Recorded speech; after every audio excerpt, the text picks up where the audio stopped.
In San Francisco, people rallying today in front of the Ferry Building to mark 3 years since Russia's invasion of Ukraine, just as the Trump administration appears to be backing off of America's commitment to stand with them. John Ramos has got that story. On Monday, it will be 3 years since Russia began its attack on Ukraine, and there have always been concerns for those left behind in the war-torn country. But now there are growing concerns for those who thought they had found safety here in the United States.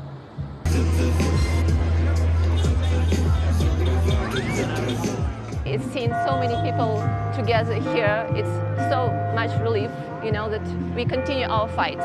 Hundreds of supporters gathered on San Francisco's Embarcadero for a rally and march to commemorate the 3-year anniversary of the war. With support from the United States, Ukraine has held out against a vastly larger Russian military force. But now there is doubt whether the Trump administration will continue that support. People are confused, Ukrainians are confused, but of course we hope that America and Americans will stand up with Ukraine and will stay united with Ukraine against the aggressor, which is, of course, Russia. And that has to be reiterated once again today.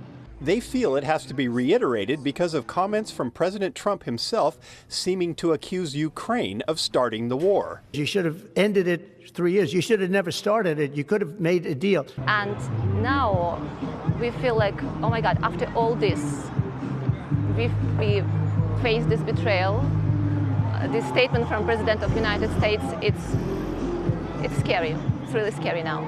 But it's not just scary for the people in Ukraine.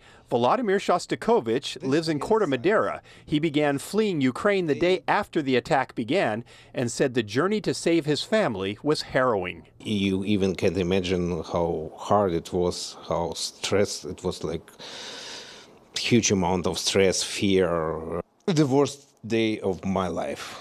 Like the start of the war, it's not only the worst day of my life, it's just the worst day in all Ukrainians' life, probably.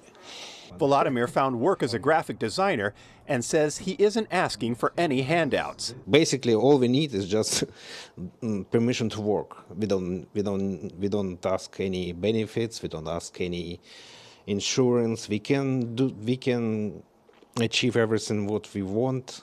Just allow us to work. His family is here under a refugee visa called a temporary protective status. President Biden recently extended that status for another 18 months, but the Trump administration has put a pause on that, and Volodymyr now wonders if he will soon be considered an illegal immigrant subject to deportation back to Ukraine. We are here to find finally peace and safe. And I don't know, for my kids, it is their home. I don't know how to describe. This is true. I can't imagine that just because of what somebody can cancel my life. Just cancel it. A lot of people feel the lives they've known are at risk, and it only takes a few words to make them wonder who may still have their backs. Just today, Ukrainian President Zelensky said that he would be willing to step down from that presidency if Ukraine is granted entry to NATO, something considered highly unlikely.